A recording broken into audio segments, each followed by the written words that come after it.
Okay, welcome everyone. Um, Guys, if you can see me in the speaker view, can you just somebody type that in the chat? Okay, great, thank you. I just want to make sure that I'm doing this the way that this is the first time hosting in a long time. So welcome everyone to our community Zoom on Thursday nights. This is a great time to connect with other people on their health journey. And I get to co-host with Jeremy Brubaker. Jeremy, are you in the house? I am here. Yes. Hi. So we're hitting it coast to coast. I'm over here in Oregon, and Jeremy is. I am in Sarasota, Florida. I got to wear jeans today because it was a little cooler than, it's like 70 and I'm freezing. So, And it's like 70 and we're like toasty over here. So we're just having the same weather. That's awesome.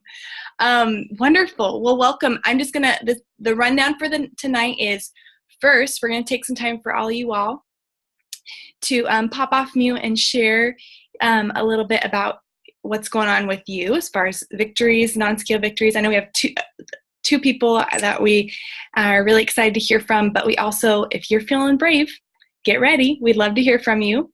And then Jeremy's going to take it away, chat through some really great tips this week. And then I'm going to talk a little bit about Halloween and candy and all that. So to give you guys some tools. So first off, I guess, Jeremy, why don't you, I think you had somebody you really wanted to introduce. Yeah. You know what? Can I introduce him during the Yes, that's right. The points. Yeah, because he makes a great point. He's a new client, and it's pretty awesome to see. Perfect. Okay, well then I will have Kara. I know I saw you on. Kara, if you could unmute yourself, I would love for everybody to get to hear a little bit about your story. Hi, I think I'm unmuted. You sound great. Okay. All right. I'm going to share a little bit about my health story tonight. I was pretty nervous to do this, but I know there's been weeks that people shared things that I really needed to hear or things that inspired me. So I was just hoping I could do that for someone tonight. So I'm going to talk about how I was feeling before I started the program. I was tired all the time, wasn't sleeping well. I work in healthcare, and I just always felt so tired walking down the halls and slow. I felt like I was just going through the motions of life, like I wasn't really living, wasn't happy with myself. And I was actually been searching for a weight loss for a while now, before I started the program. And a week before I found the program, I was actually wanting to go to a doctor and find some weight loss pills. And we all know how that would have ended. So I'm glad and thankful that I have this program, that we all have this program. I started July 13th, so this is week 15 for me, and I'm down a total of 69 pounds, so I'm super excited about that. So I'm feeling rested when I wake up. I'm sleeping so much better. I have more energy. I'm feeling like I'm starting to be truly happy with life again and with myself.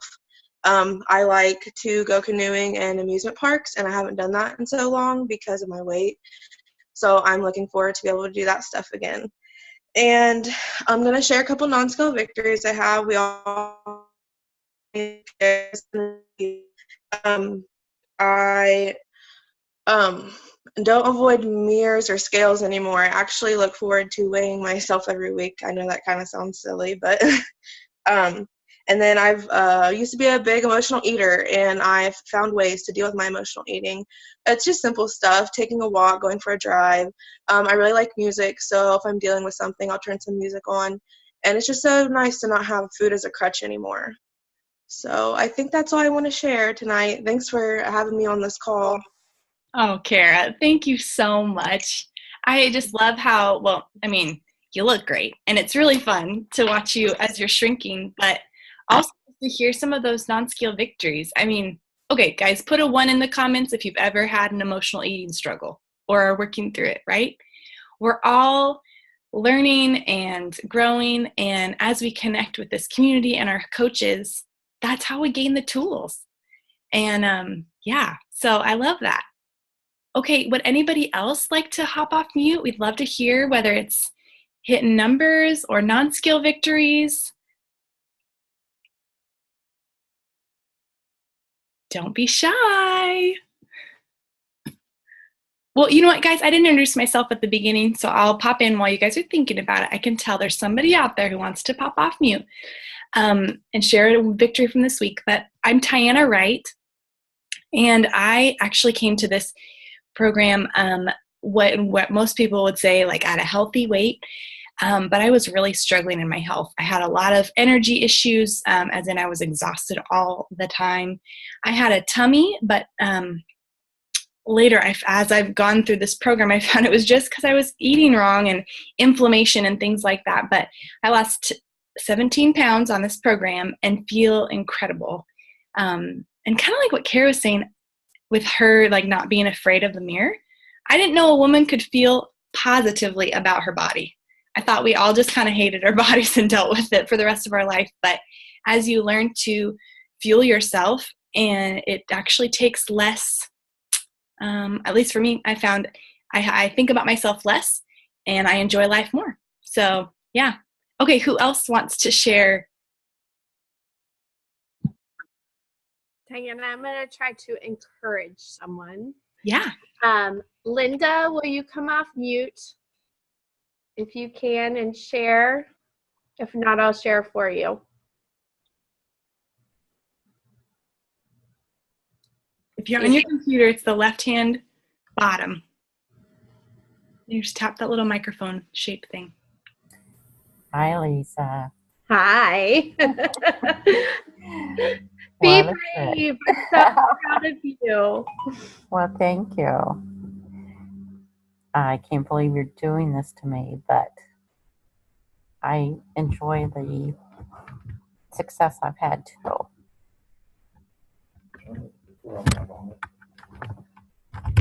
How have things been going, Linda? Pretty good. As Lisa is forcing me to say, I'm starting my 7th week right now, but I'm down 25 pounds and 13 and a half inches, and still very thrilled about doing this. It's a great program. Oh, that's awesome, Linda. What's your favorite thing? You gonna watch something tonight or what? Of how you're feeling, Linda? Energy. I can walk steps. I walk further, and I'm starting to like myself better. I can tell a difference, yes. So that is something I'm really looking forward to seeing more difference. Yeah. So it's been good. That's awesome. Thank you for sharing. I so appreciate that. Thank you. I appreciate these Thursday night meetings too. Good. Bye, Lisa. Bye. Okay. Anybody else want to pop off mute?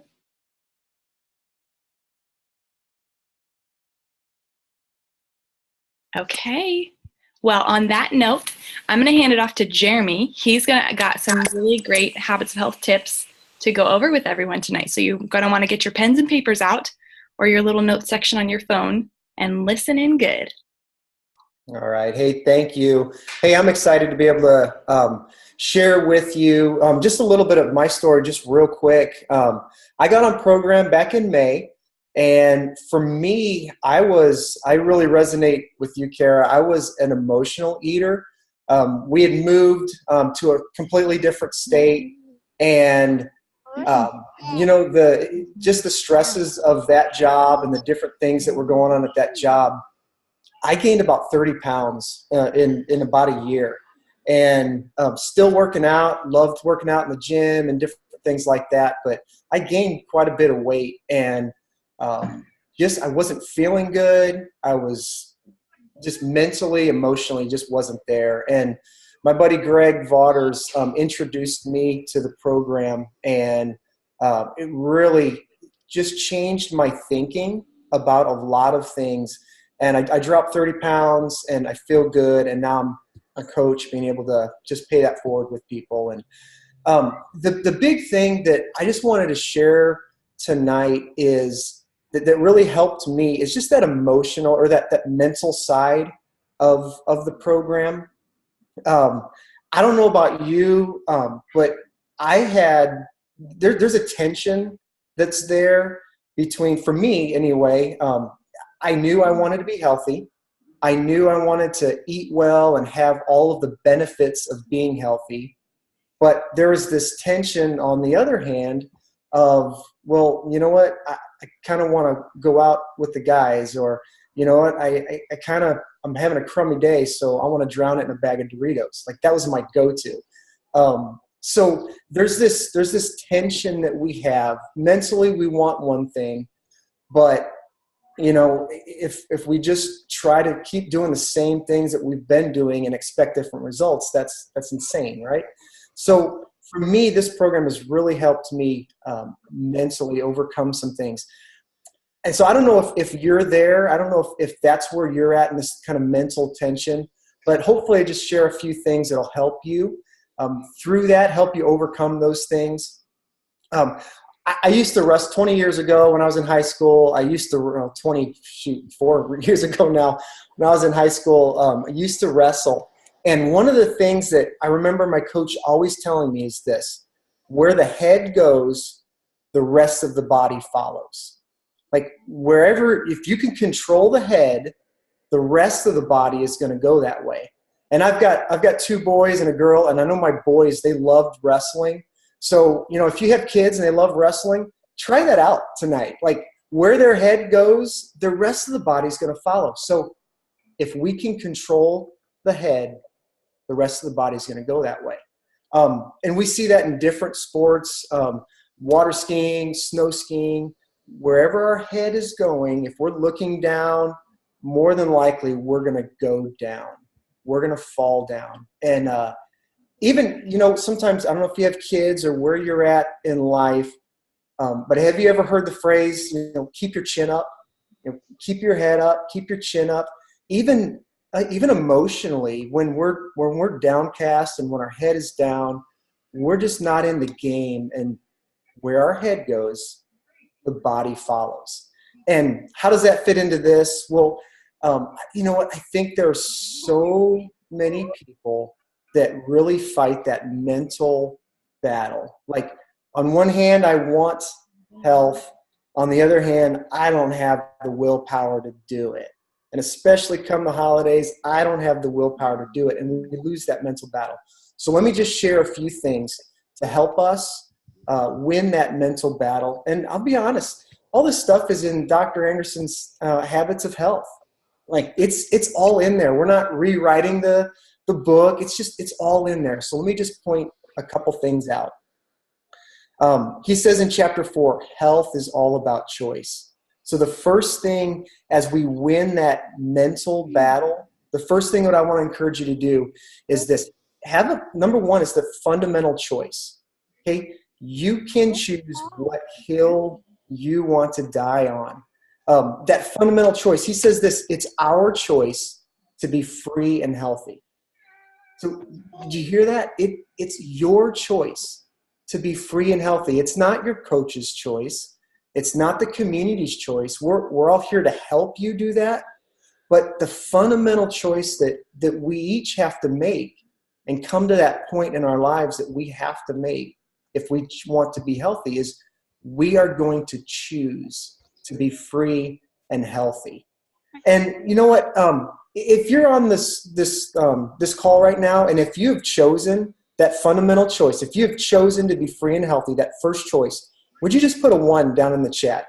And let's just encourage each other. Like, have you chosen, number 1, to be free and healthy? Yeah, that's awesome. You know what I would say, if you are struggling in the program, and Hold on 1 second, Jeremy. Let me mute everybody and then mute real quick. Okay, go ahead and unmute yourself and take it away. So I just want to encourage you, if you are struggling in the program and you haven't, first of all, made that fundamental choice, like, it's up to you. Make that choice. You can choose to be free and healthy.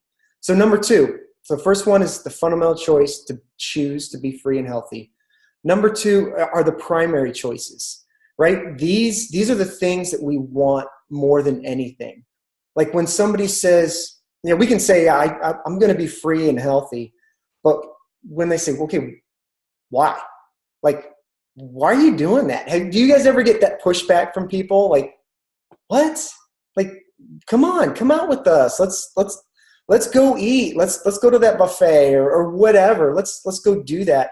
Why are we doing that? And I know a lot of you may be coaches, you maybe have coaches, and a lot of them will ask it this way, like, why do you want health?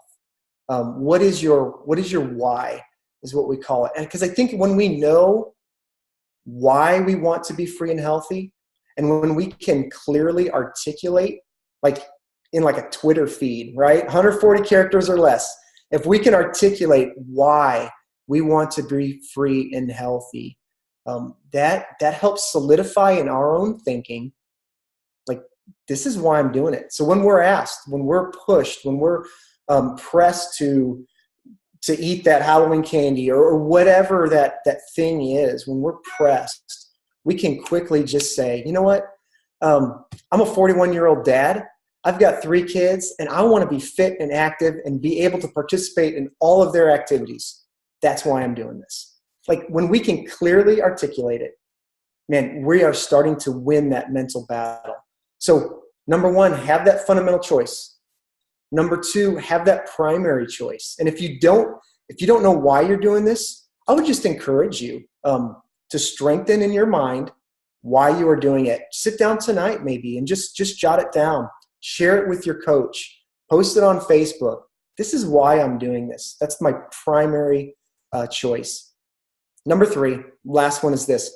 We all have secondary choices. Like, we have another choice to make to meet those primary choices. And this is where, Joby, are you there? Can you get yourself unmuted, bud? Are you there? Yep. All right. Hey, Joby, let me ask you this. How long have you been on program? On this program? Yes, on this program. This is day 4. Day 4. Joby is a new client. Day 4 in fat burn. Yeah, that's right. Let me ask you this. Yeah, exactly. Yeah, I see your comment in there. Let's go to Whataburger, right? So let me ask you this. I was talking to you today and wasn't expecting to have you on this call, but you shared something with me that really is in line with these secondary choices to meet your objective. Can you just share? It was pretty encouraging, and I think it would encourage others on the call. Well, when we first started, we eating different foods than we normally eat, and everybody's got their own taste. Some of them were, not so much. But in myself, I set a goal, and to get to that goal, I've got to go through these doors. Some doors are going to be pretty easy to open. Some doors are going to be pretty hard. Well, that's kind of like this. Some of this food, some of these snacks or fuelings, some of them are, you can wolf them down and kind of want to know where the rest of it is, and it's pretty easy to get through. There's some of them that are, you're going to have to chew it up real fast and get a drink of water and wash it out of your mouth. But that's kind of where I'm at. I have a goal. Me and my wife are doing it at the same time. And she struggled for the first couple of days, and she, I call her at lunch to see how she's doing, and she said, I can't do this. I can't eat this. This is not good. Texture is not right. Taste not right. Whatever. I just told her. I said, look, you have a goal, and you gotta go through all these doors. Some of them are going to be easy. Some of them are going to be hard. But to get to your goal, you got to go through it, and just make it do it. It'll get better as we go. And you're going to start seeing results. I myself have already seen major results in 4 days. So I'm excited to see what day 30 looks like actually. But that's my analogy of kind of getting through some of this stuff, especially this first week. I've already been doing something for a while, and I switched to this, and I've really seen major results. And it's different. It's different foods, different kind of way I'm eating, which is way better. But to get to my goal, I got to get through each one of these little steps, and that's how I encourage my wife. How I encourage anybody that's listening today. Don't give up. There may be maybe something better coming up. Don't let that door stop you from reaching your goal. It's awesome. Awesome. Thanks, Joby. So you know what? Here's the reality. We all have our primary goal that we are trying to get to, right? Whatever that would be, we've got that goal. And there are doors. I love the analogy of doors and just obstacles that do come in our way. But when we are clear in our mind, fundamentally, we're going to be healthy. Number two, our primary choice is I'm going to be healthy because, and we can answer that. Then you know what? Those secondary choices, when we've got those first two things mentally in our mind, we're solid on those things, we can make those decisions. And you know what? Our taste, all that stuff changes over time. The reality is, there are doors. We can choose one of two things. We can choose the Reese's come Halloween or now or whenever. You can choose that. It's 11 grams of sugar, 110 calories, hardly any protein, no vitamins, nothing. Or you can choose to get to your goal, choose healthy. And when we know, you know what, when our primary goal becomes so important, those secondary things is so easy to say no to. Because this is so important. My health is so important. I want to play with my kids. I want to be able to be the dad or the mom or the grandparent or whatever for them or whatever your primary goal is. So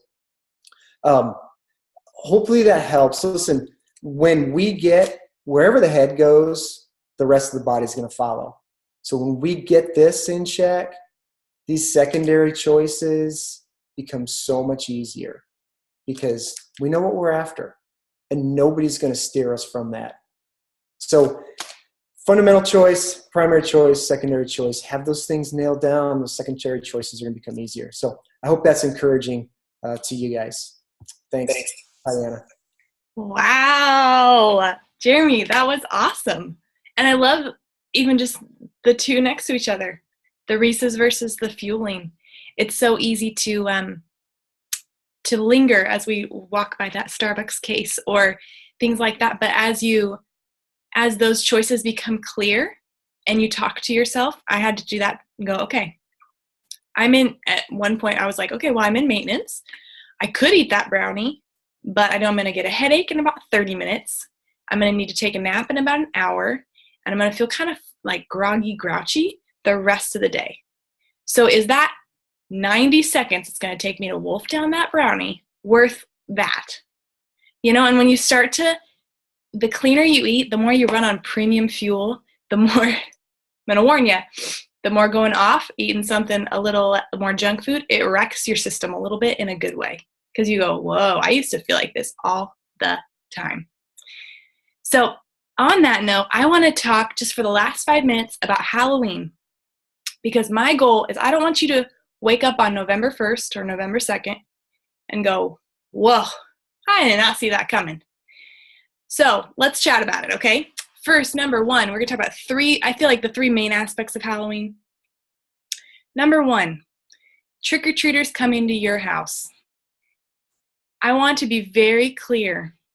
Kids do not have a lack of candy abundance. Your house does not have to be the king-size bar house on the block, okay? For your health and to keep yourself on track, it is important that you either A, choose candy you think is disgusting so that you don't eat it and are tempted, or B, find non-candy alternatives. Let's actually, can we do that in the chat? If you guys have, I'm going to list off some things I came up with, but other things that you have done or have heard of that are like non-candy options. These are great for our kids' health, but also there's a lot of kids with food allergies, especially in our area. It's a little bit more prevalent or talked about. So it's kind of cool when people can participate, right? So here's a couple of ideas that I've seen. One of them we're doing Play-Doh, like the little mini Play-Dohs, super fun.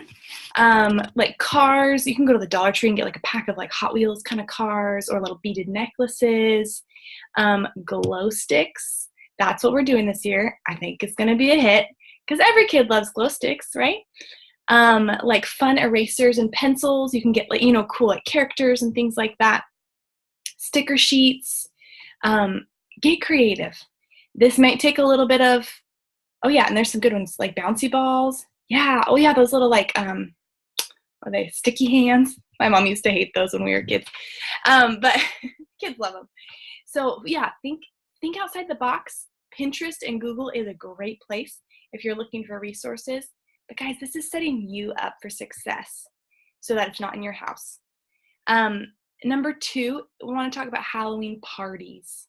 So Halloween parties are, I think, the thing before you walk in, you have to go, okay, what is my purpose in being here? 9 times out of 10, we go to spend time with our friends. That's the most important part, right? We're going to spend time with our friends, maybe show off our cool costume we worked on, but it's about relationships, okay? So a couple things to set yourself up for success is to eat beforehand. Have your lean and green or your fueling right before you walk in. Don't walk into a sugar fest hungry. It's just not a good plan, right? And then number 2 is on this part, usually people like have it potluck style, at least that's what I've always been invited to. Bring something you can eat. So something that is totally on program. The buffalo chicken dip, I feel like, is like the best party food. It's on our client support page under the files, or you do the search or talk to your coach, we'll hook you up. But it's like super tasty, super easy to whip up, and it definitely feels very festive. Excuse me. And then the other thing for when you're at a party is in your dominant hand, keep water, keep hot tea, keep decaf coffee, keep a LaCroix, like keep it in your dominant hand, something that you can sip so that you aren't nervously like snatching things that are not what you really primarily want to choose, right? Stay out of the kitchen and just remember you're there to hang with your friends. You're there to be with your people. And then probably the most important part is talk to your coach beforehand and make a plan. If you show up without a plan, you're planning for failure. So make a plan, know what you're choosing ahead of time, and it's going to be awesome. Okay, third part of Halloween. And this part I feel like can sound a little controversial. It's maybe a hot topic. Hope it's all good. We're going to talk about leftover candy. Maybe nobody came trick-or-treating. Maybe you live in Oregon and it rained and you had 2 trick-or-treaters. It happens. And you have a bag full of candy because you didn't listen to me and you bought a candy, or you've already been to Costco, right? So I think the key is speed. You have to get it out of your house fast. As far as your children's, I'm going to talk about children's, but if it's just you, like if it's just for trick-or-treaters that came, throw it away. Like maybe that feels wasteful, but you don't want it. It's going to knock you out of fat burn.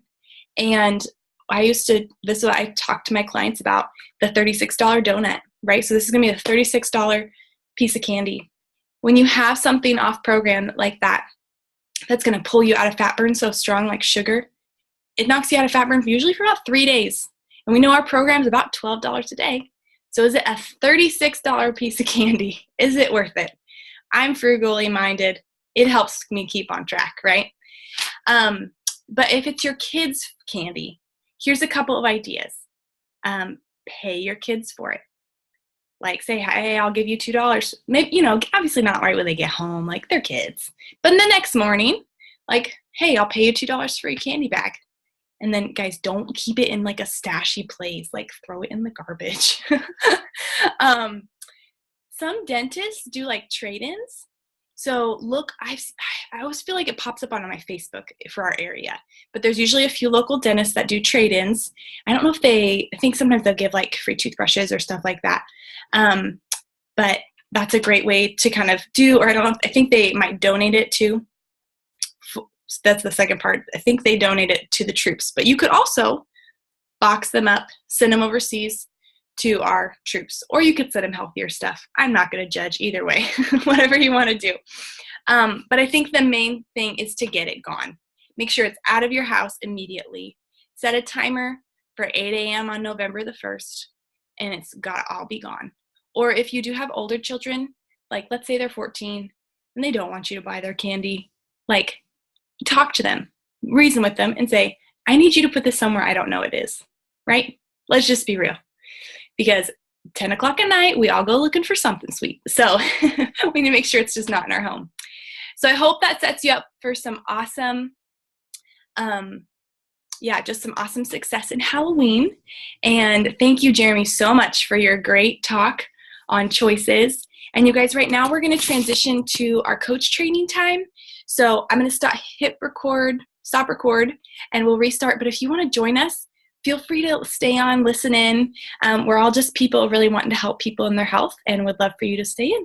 So have a great night, and I will stop record.